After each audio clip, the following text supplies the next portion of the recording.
الشیطان الرجیم بسم اللہ الرحمن الرحیم النبی اولا بالمؤمنین من انفسہم۔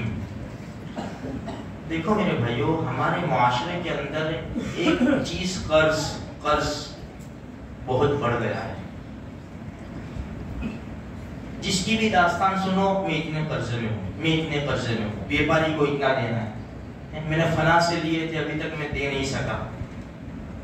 قرض بڑھتا جا رہا ہے اور لوگ اس کو ادا نہیں کر سکتے، اس کی وجہ سے ٹینشن۔ سب سے پہلی بات یہ ہے کہ بغیر کسی شدید مجبوری کے قرض نہ لے۔ اور آج جو مارکیٹ چل رہا ہے، ایک وقت تھا کہ مال ادھار دے دیتے تھے ویپاری سب۔ اب آج کے دور میں کیا کہہ رہے، ادھار دو بھی مت، ادھار لو بھی مت، کیش دھندا کرو، تھوڑا سا ملے گا وہ چلے گا، لیکن پیسہ ڈوبے گا، اس سے نقصان کیا ہوگا؟ ایک تو بزنس خلاص ہوگا، دوسرا ٹینشن، کیونکہ پیسے مانگنے والے تو آئیں گے، ہم جس سے مانگ رہے ہم ان کے پاس مانگیں گے، ہم کیا کہیں گے؟ وہاں سے آئیں گے تو ان کو دے دیں گے، وہاں سے آتا نہیں ان کو ہم دیتے نہیں ہیں۔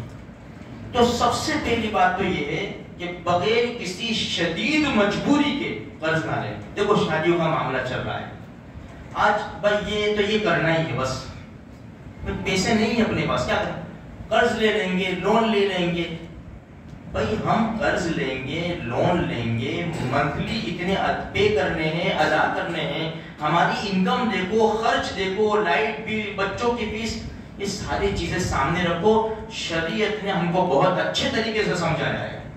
دیکھو قرض کے معاملے میں حدیث میں آتا ہے کہ اللہ کے رسول صلی اللہ علیہ وسلم کے پاس جنازہ آتا تھا، نماز نہیں پڑھاتے تھے اللہ کے رسول صلی اللہ علیہ وسلم۔ دیکھو اللہ نے ہم کو نبی دیے نے، اتنے زبردست اور رحمت والے نبی میرے بھائیوں، اللہ کی قسم یہ حدیث پڑھی نے تو ایسا کہ کتنے بہترین نبی ہیں، لیکن ہم قدر نہیں کرتے۔ جب فقر و فاقہ کا زمانہ تھا، جب کسی کا انتقال ہوتا، جنازہ لایا جاتا، اللہ کے رسول پوچھ لیتے بھائی قرض سے اس کے اوپر، تو کہا کہ ہاں تو تم پڑھ لو جنازے کی نماز۔ کوئی صحابی رضی اللہ تعالیٰ عنہ فرما دیتے کہ یا رسول اللہ میں ادا کر دوں گا، اللہ کے رسول نماز پڑھا دیتے۔ جب فتوحات کا دور چلا، مال آنے لگا، مال غنیمت آنے لگا، تو پھر جنازہ لایا جاتا۔ اللہ کے رسول کا اعلان سنو، اللہ کے رسول صلی اللہ علیہ وسلم نے اعلان فرمایا جتنے بھی ایمان والے ہیں اگر ان کا انتقال ہو جاتا ہے اور ان کے اوپر قرض ہے تو میں محمد رسول اللہ ادا کروں گا، اور جو اس نے وراثت چھوڑی ہے اس کے گھر والوں کی، وہ اس کے گھر والوں کی۔ ایسے رحمت والے نبی کہاں ملیں گے میرے بھائیوں؟ کتنی فکر کی ہماری، کتنی فکر کی۔ کون ہے آج بتاؤ تو صحیح، ہمارے محلے کا مال ہوں گے چھپے ہوں گے جو ادا کرتے ہوں گے، لیکن بہت نہیں ہیں، گنے چنے شاید انگلی پہ گنا جائے، ورنہ ہونا کیا چاہیے تھا؟ بھائی ہمارے محلے کا غریب ہے، اس کا انتقال ہو گیا ہے، اس نے قرض بھی چھوڑا ہوگا، اس کی بیوی ہے، چھوٹے چھوٹے بچے ہیں، لاؤ میں اپنی مستورات کے ذریعے اس کی تحقیق کر کے اللہ نے مجھے مال دیا ہے تو میں اس کا ادا کر دوں میرے بھائی۔ ہم قرض کسی کا نہ رکھے، اللہ کا بھی قرض نہ رکھے۔ ہمارے اوپر بہت سارا قرض ہے، کسی سے 50,000 لیے نا، اس کو تو ہم قرض سمجھتے ہیں، لیکن 500 نمازیں قضا ہو گئی، اس کو ہم نے کبھی قرض نہیں سمجھا۔ کتنے سال کے روزے نہیں رکھے ہم نے کبھی قرض نہیں سمجھا۔